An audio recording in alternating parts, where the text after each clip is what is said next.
Another perspective in the US Capitol where this inauguration is unfolding. We've been watching what's happening behind the scenes on Capitol Hill, behind the scenes where it's all being organised. Out on the streets of Washington, D.C., our reporter Catherine Norris Trent is moving around, bringing us some more angles. Let's bring in Catherine now for a sense of what's happening there.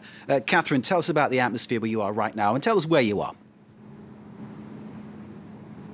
Hi there, Mark. Yeah, I'm on the streets of Washington, D.C., just a couple of blocks away from the White House. And we've been talking about the security lockdown for this unprecedented inauguration. Well, here's what it looks like down on the streets. Let me show you. There is a military vehicle parked on the street corner, the road blocked off. This is the scene on pretty much every street corner around what is being termed the green zone in Washington, D.C., where the White House and Capitol Hill are situated. No one is getting through here unless they have a Secret Service clearance. Now, there are a few people out on the streets, but not very many. These are people who are from Washington, D.C. itself, because as Francois was saying, road bridges in from Virginia and other states have been closed. Airlines have stopped flying to D.C. in recent days. Airbnb has not taken reservations for anyone who's out of town. This is to try and stop crowds pouring into Washington because of the security risk, because of course of what happened on the 6th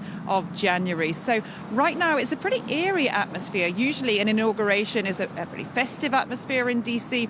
The streets are pretty much deserted at the moment. There are a few people coming down.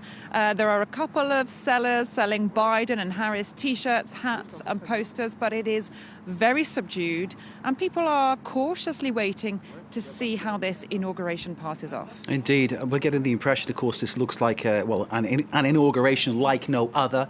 The actual organisation, the number of troops, the fences that have been constructed, the razor wire that's in place. And as you're saying, Catherine, on the streets, a sense that security is the issue, things perhaps at risk, a sense of tension?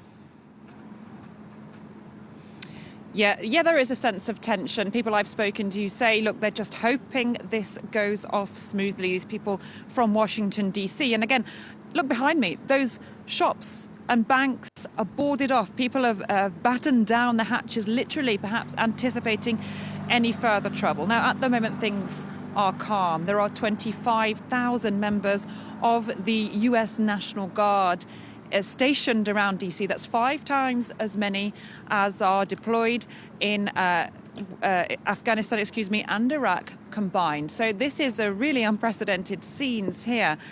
People hoping this goes off carefully. I have to tell you one little anecdote from earlier on the streets of D.C. when Donald Trump took off in his helicopter heading to that ceremony at Andrews Air Force Base and the helicopter flew over the skies here in downtown D.C. We heard ripples of applause and cheers, some people even shouting profanities, which I cannot repeat on air. Some residents here in D.C. relieved that the chapter of Donald Trump's presidency is finally coming to a close. Indeed. Catherine Norris Trent on the streets of Washington there with a real sense about the security issue, the tension that's there, the relief, as she said, from some people that Trump is out, and of course the feeling from others that he shouldn't have left. Catherine, thank you very much indeed. We'll be back to Catherine very shortly. Part of our team covering this